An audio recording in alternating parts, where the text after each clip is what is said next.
Among those demanding stricter gun laws is CNN host Piers Morgan. There's one particular stat that Morgan has been citing for weeks. In our commitment to balanced news, Ben investigates the truth behind it in Reality Check.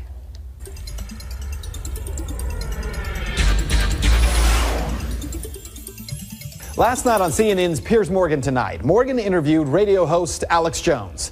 And to say it was wild, well, that would be an understatement. Here's just a small clip. Answer this question. How many Why'd guns, you get fired from the Daily Mirror for putting out fake stories? You're a hatchet man of the New World Order. Let's try again. How many gun murders were there? Oh, you're going to ban your fist now? In Britain last year.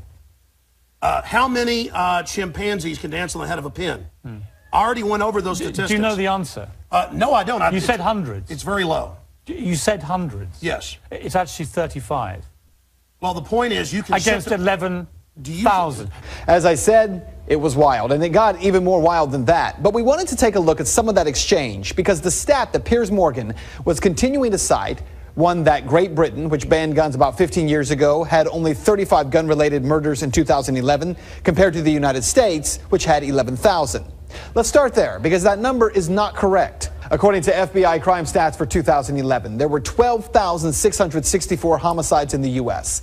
Of those, 8,583 were caused by firearms. But of those, 400 are listed as justifiable homicide by law enforcement, 260 justifiable homicide by private citizens. On the other hand, it is true that percentage-wise, Britain has a lower gun homicide rate.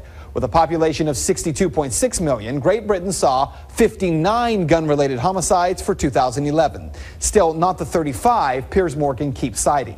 But that shouldn't be surprising that the gun homicide rate in a country that bans guns would be lower than in a country where guns are not banned. Where the argument falls apart is when you attempt to claim that fewer guns equals less crime. The U.S. has the highest gun ownership rate in the world, an average of 88 guns per 100 people. That puts it first in the world for gun ownership. Yemen is second with 54.8 guns per 100 people. So that means the U.S. has the highest gun murder rate as well, right? Well, no. Honduras, El Salvador, and Jamaica have higher rates.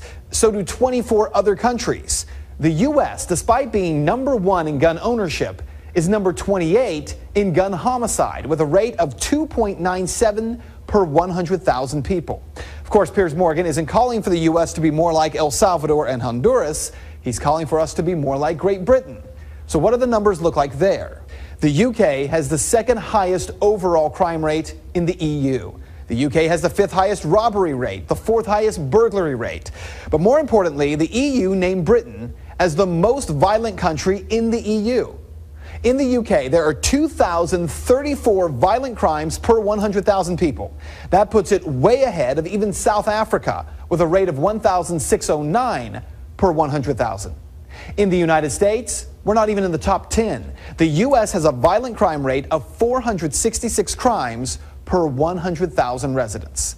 So what this means for you is that while people like Morgan insist that the U.S. can learn from Great Britain, well, maybe we can. What we might learn is that violent crime is not the result of a gun or any tool. It is the result of the heart of men and women.